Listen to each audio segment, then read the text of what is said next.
Salut les geeks, voici l'interview du propriétaire de Fantastic Comics, un comic book store de Berkeley, en Californie.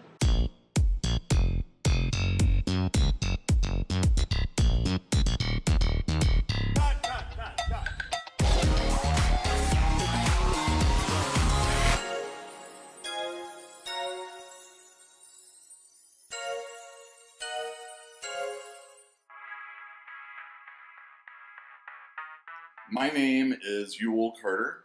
I own and run Fantastic Comics, a comic book store in Berkeley, California.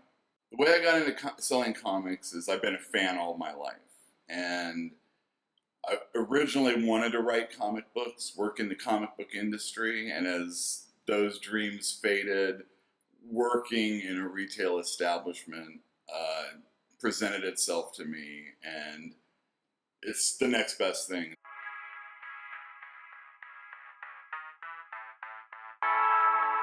So when Rory Root, the owner of Comic Relief, died, his family took over. And for a few years, I still worked with them. And for a few years after that, they were still in operation. But it's very difficult when the owner isn't in the store to keep it going. And they weren't as into it as maybe like Rory was. So my brother and I, saw that there was an opening for a new comic store in the area as they were kind of transitioning out, and we transitioned in. So Comic Relief in the 80s was a very influential comic store, not just in the Bay Area, but in the country also. And when I moved up to the Bay Area from Southern California, that was one of my very first jobs. And yeah, it was great working for a really important store. Eisner Award judges would come in and they would ask us what we thought were good. So we were actually giving books out to people so that they might actually include them in their thoughts when it comes to like judging. So just that alone is an example of how influential Comic Relief was in the industry. Yeah, I read comics all the time. I primarily read the superhero books because, number one, I like them, and two, the staff reads so many other things that I don't have to worry about those books. So I just do the comic books. As far as what comics I really like, I usually say Spider-Man and Superman are my favorites. I don't know if there really is a way to compete with digital. It is its own entity. The one thing that's really good about comics and comic fans is there is a desire to touch it. It's one of the last like collector things that you can have that people are still into. I think that coming in on a weekly basis, coming in on a monthly basis to get your book, to actually take it home with you, physically handle it. In digital, you can make the panels bigger and you can swipe it. But I think actually paging backwards is where it really is a big deal. The best-selling comics that we have in the store are from Image Comics. We have Saga, which is by Brian K. Vaughan and Fiona Staples. Wicked and Divine, which is by Kieran Gillen and Jamie McKelvey. Image does really well in our store. So we have, and not only that, they do so many comics that aren't your run-of-the-mill superhero books that anybody that's looking for a thing can probably get it from that company.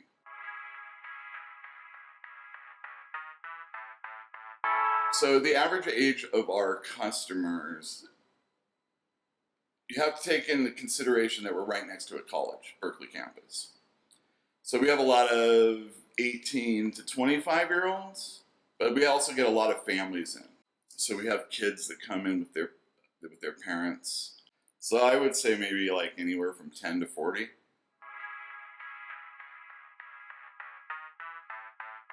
Our clientele is made of both male and female, possibly at a 50-50 clip. If it slants to any one way, it's probably more of a female readership that we have in our store. Again, that's possibly because of the college, but our staff is so inclusive as far as trying to bring new people in. Yeah, women readers make up a majority of our customer clientele. I think one of the things that for the most remains true is that women aren't as into superhero capes and tights. Again, one of the reasons Image that formed in the 90s, it was all superheroes. And he said, hey, wait a second, we want to become a bigger company. We have to do something more than just Spawn, than just Savage Dragon. Although those are very good books, they're no saga. And that's the book. So I don't know all of the habits of my customers. But the one thing I know that they do, they save the books up and then they read them all at once. The customer base here doesn't have necessarily a mint collectability kind of thing going on. So there are people that buy bags and boards. There are some people that want Mylars. But overall, our customer base, maybe it is different than other places, is that they actually read the comic books. The movies have an impact on the comics in the store one of two ways.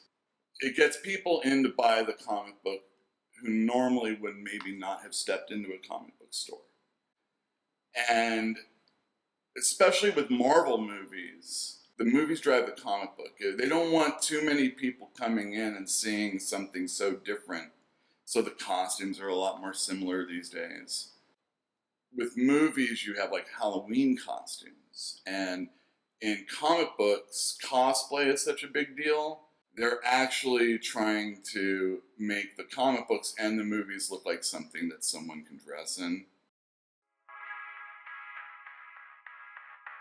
Between DC and Marvel, I feel that the best-selling series right now are the DC comics. They have recently had a rebirth, which is a jumping in point for a lot of readers, and it's garnered a lot of excitement. Tom King is the writer of Batman, and he's a really hot writer right now. Greg Rucka just had a real strong run on Wonder Woman, and the Superman titles have been really strong. So as far as the collections are concerned, there are trade paperbacks, which are softcover. There are hardcovers. There are omnibus. DC has a form of that they call the Absolute. They also do omnibus editions. I feel that the omnibus editions are a little unwieldy. They are nice to have a big, fat, 60 comics in one book. So that's a nice aspect. You also are probably going to be spending about $100 per of those ones. We sell collections very well in this store. There is new comics that come out weekly, and those make up probably about 40% of our sales, and then everything else is book form. And it's really good to get collections because you don't have to spend the thousands or hundreds of dollars that you need to get the collection. They're all in one place. Am I a fan of any one in particular? Probably the softcover collections that probably put about 12 to 24 issues in a book.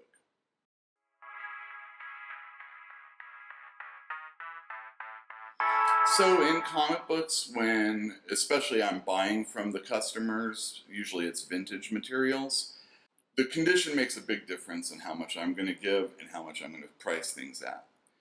With the very top being mint and the very bottom being poor. Obviously, I always want a near mint comic, or in the very least a near mint comic, but there's a lot of degrees in between. It's recently, in the last 10, 15 years, there's been a system called the CGC system.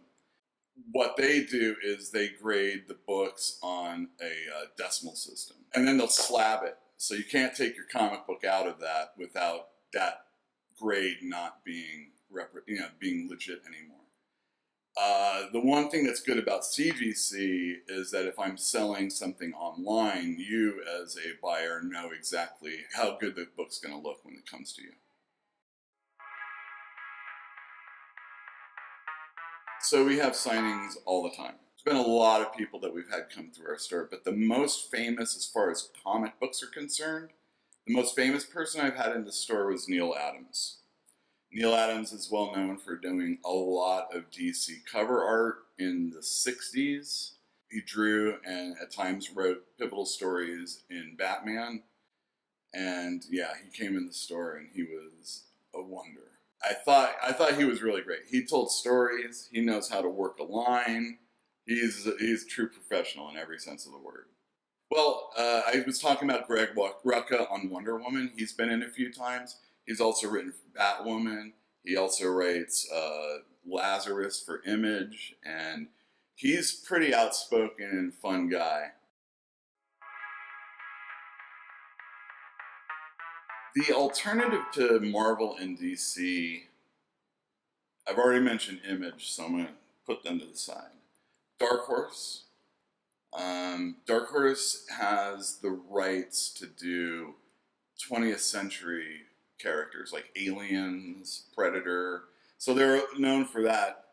They also do original materials that run the gamut from like action to superhero. Other companies I would recommend checking out are Boom.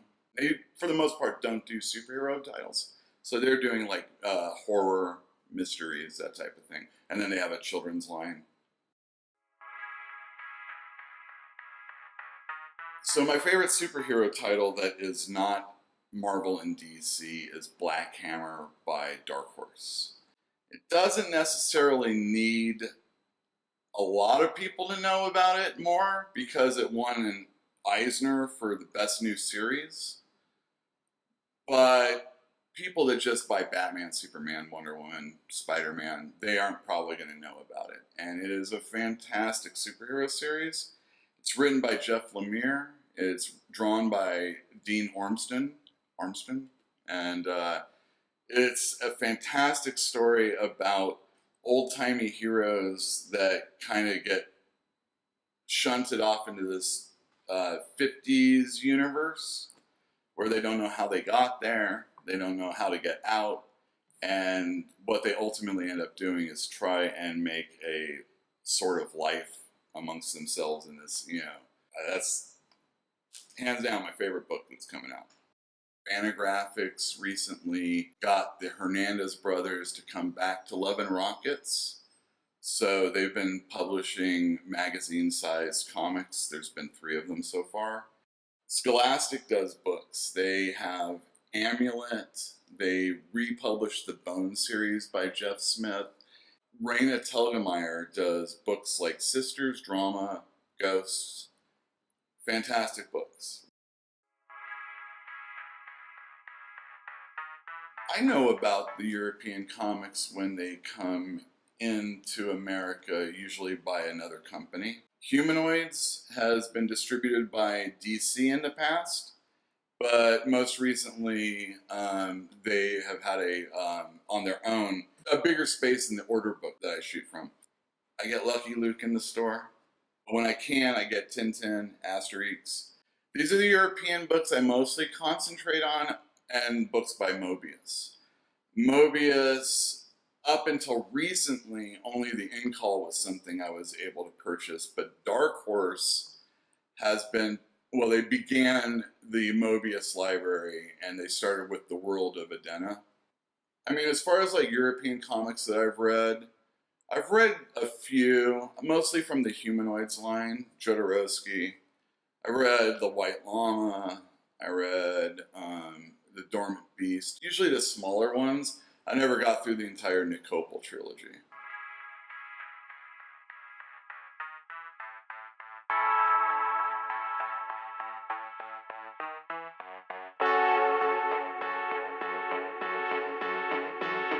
Lupin, is that the manga?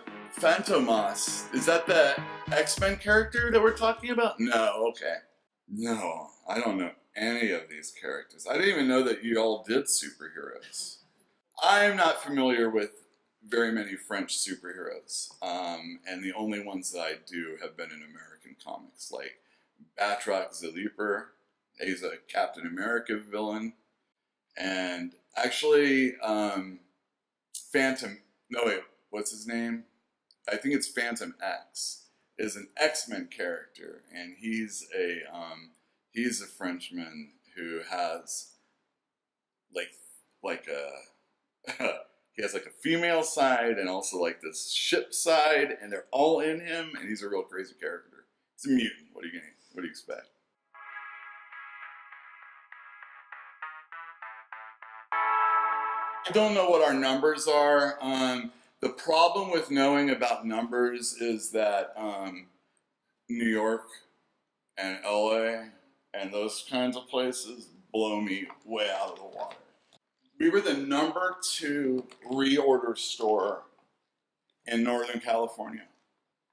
Reorders meaning I gotta get more Saga, I gotta get more Chrome, I gotta get more whatever that.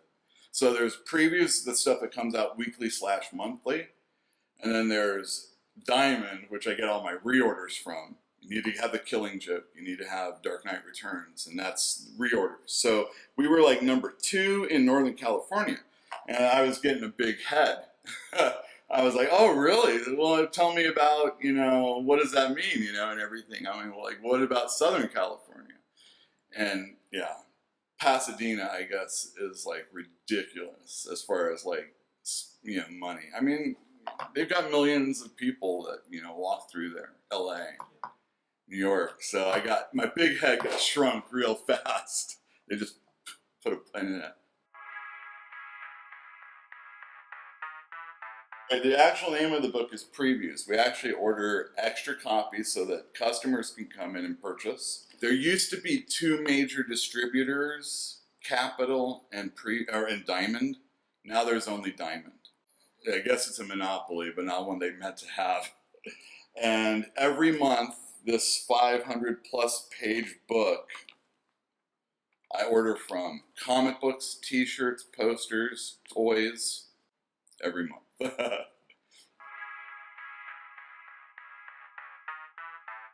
I also have a podcast or video cast that I have on YouTube. You can check out Fantastic Comics, This Week in Comics. It's a hype show for things that are coming out on Wednesdays. So every Wednesday, new comic books come out. And on Tuesdays, we release a show that, again, is just a hype video for comics that I'm excited about. We have signings here all the time. If you're in the Berkeley area, come on in. We'd love to meet you.